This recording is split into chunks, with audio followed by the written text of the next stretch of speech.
What is going on, YouTube? Patrick here.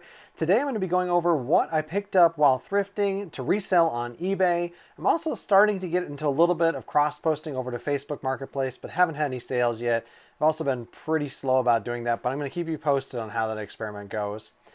Side note, I'm actually recording this before I've looked at any of the footage I actually got from Saturday, so I don't even know if some of these things are going to be showing up in the video. I discovered that last week after I filmed this video and then went through my footage, and I had missed all of the savers that, like, I had talked in the past tense of, oh, you may have seen this in the video, and then there was no footage. So just FYI, I don't know what you actually saw yesterday when you tuned in to my live thrifting video. I did go to two different savers, and one of them was good, and the other one was not so good. So, and then I ended up going back to the good one the next day. We were just in the area again, and I decided to make a donation, and I was like, I'll just do a quick spin, and I actually found something. So let's get right into it. So I headed back to the electronics at Savers. There wasn't a ton of stuff on the shelves. As I was walking past the exercise equipment, though, a couple things caught my eye. Billy Blanks. Like, I've sold a few of these different workout things. The big thing to notice is it was brand new and sealed. I think they wanted $6 for it. I think I can get like $50, $60 for it on eBay. So come back next week. I wouldn't be surprised if it's already sold by then. So pretty cool. Like I said, I only paid like $6 for it. So to go into $60, that's great. Headed over to the toy section, and I did actually see something that caught my eye, and it was this He-Man guy. He's from McDonald's. I didn't even know that McDonald's had done a He-Man line, but like, I recognized this character from He-Man right away, and probably if you've seen any of my previous pickups, like, I'm always looking for He-Man. I've done really well with some He-Man guys in the past. So the funny thing is actually that in that same bag there was this guy, which I didn't recognize him off the top of my head. When I looked at it, at his markings on here, it's actually on this back, it said DC Comics, and I was like, oh, it's Clayface from Batman. So it's that part of their Imaginext or Superhero Squad. I'm not sure what the DC line of it is, but I looked him up on eBay, and he's actually worth $10 versus the guy from McDonald's. He's probably worth about $3. So pretty funny. I'm glad I didn't lose money. Mostly I bought it because I love He-Man stuff. I grew up in the 80s. I had a ton of He-Man stuff growing up. And so I'm just constantly buying these. A lot of them can be worth tons of money. The ones I usually find can be worth anywhere from like $10 to $20 each. I've actually sold a few of them in the $70 to $100 range. So you just really never know what you're going to be able to find out there. All right, so then I headed over to the more hard goods toy section where there's a lot of the bigger stuff. Something on the top shelf actually caught my eye, which is this Zoids thing. And I don't know much about Zoids, honestly. I knew that I should be looking for them. I think I got it on video, but I'm not really sure. But I did cut open the box. It was taped shut. And what I discovered was it's mostly unbuilt. So I think this one was also like $6. I did look it up on eBay before I bought it, selling anywhere from $50 to $80. So I don't know if it's all there. I just was like, you know what, this is a good deal at $6. Let's buy it. Even if it's parts, I'm probably going to still be able to make money on it, because I think it's one of those things where, since a lot of it's brand new, people are going to want to buy it. So no matter what, I'm going to make money there. It's just going to depend on if it's complete. I can probably make up to like $80 on it. We'll see. All right, so then I went up to the cases. There wasn't really anything too interesting there. Headed over to the stuff on the wall. Not too much interesting there. Headed through the hard goods. I didn't find any Nordic wear. I didn't find any. One of my friends has got me looking for Pyrex, so I was looking for that. I didn't find any of that. And I just started doing one more normal thing. I had about an hour to spend in there, and I just was like, you know what, I'm going to do like 3 laps, see what else they're putting out, see what's interesting. And sure enough, on one of my laps, I came across this telephone.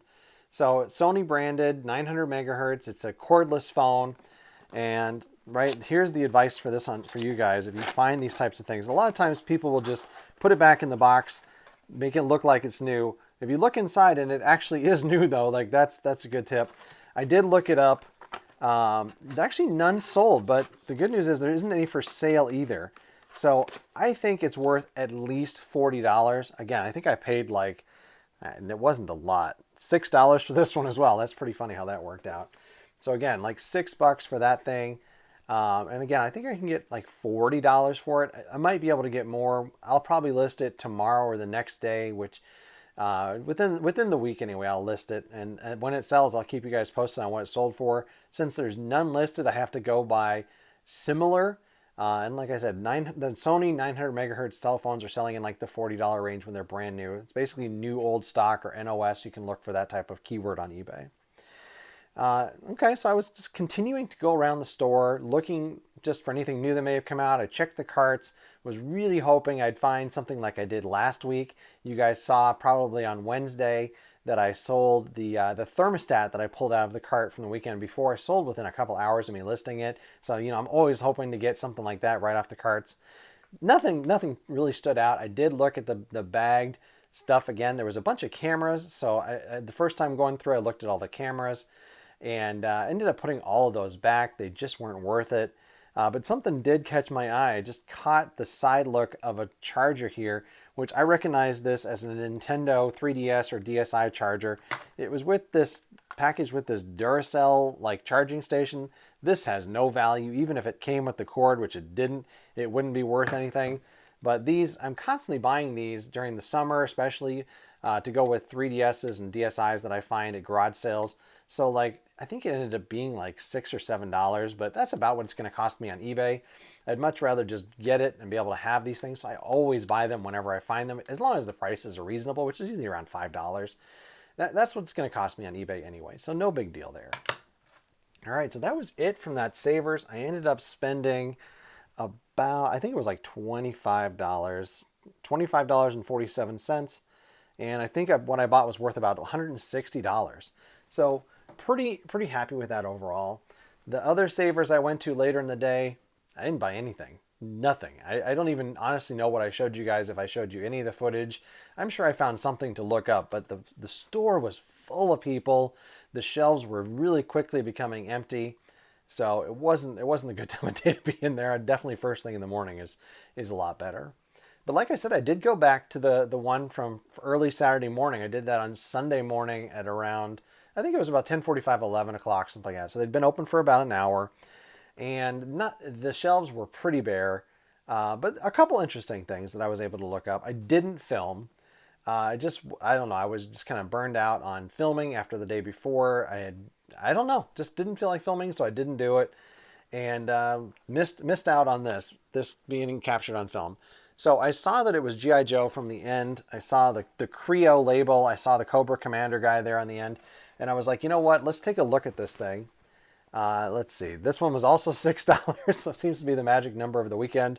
Looked it up, and it was selling for $40 to $60 if it's brand new. I think there was a couple sold that were used in the like $20 to $30 range.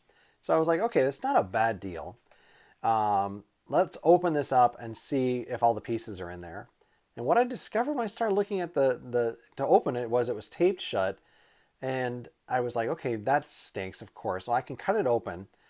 And then I realized that it's not taped shut by Savers. It was factory sealed. So immediately I was like, okay, I'm buying this. 100% buying this. I still don't think it's worth too much more in the shape that it's in. It's a little bit beat up. And people are listing them in the $75 range at a minimum. I'll probably list it at like $40, something like that. But still, like $6 and $40, I'm perfectly happy with that. That's great profit for me. If I get an offer in the $30 range, I'll probably end up taking it. It'll probably sit for a little while because there weren't a ton of fans of Creo. Much more fans, people like Lego, right? But Lego didn't partner with some of these toy brands. This knockoff Creo did. I don't even honestly know if they're still making those or not. But who knows? Who knows? All right, so what else? In that store while I was there, I did the same thing. I was looking for carts. Whereas anybody putting out any other carts? And right as I was getting ready to leave, I saw one at the DVDs. So I was like, okay, let's go over and see if he's putting out anything interesting. Maybe some new video games that come out. Who knows? And sure enough, he'd actually put a bunch of GameCube games up. And so I was really excited. I was like, wow, GameCube, this could be great. Like maybe a couple like undervalued gems. And the guy who was putting the things out was like, "Oh yeah, I just brought those out. They're really neat. I looked all of them up on eBay, and oh my gosh, they're so valuable." And sure enough, he had priced them all at $9.99. And then he goes, "Oh yeah, I put a whole bunch in the case too." And I was like, "Okay, well if these are $10 each and these are the commons, I can't wait to see how much the prices were in the case." And I wasn't wrong. The cases and the price were stupid high. He went on and on talking about how uh, he had uh, he had looked up a couple of them and they were selling for like 80, 90, $100, stuff like that. And immediately, you guys know this trick, right? Those are listed prices. Those aren't sold prices. So all he did was say, "Oh, they're selling for that." No, people are asking that price, which is not the same as sold. And sure enough, he had outpriced the eBay prices by a good amount. The funny, I mean, I was really happy to be able to take first crack at them. And what I noticed was people started lining up behind me as I was at the case, because you're only allowed to have one person at the case at the time right now because of COVID. So people lined up behind me, which I thought was really funny. All right, so that was it for the weekend. I spent $31.84, and I think I've got about just under $200 in value, about $190. That is it. Come back probably on Wednesday. I've kind of been moving my what solds to Wednesday lately. If I come up with a how-to video, then I'll probably move the sold video to Tuesday, but probably Wednesday. So that'll be the next video. All right, so if you've enjoyed this content, please give me a thumbs up. And if you're interested in more content like this, please do subscribe to my channel. Once again, my name is Patrick. Thank you very much.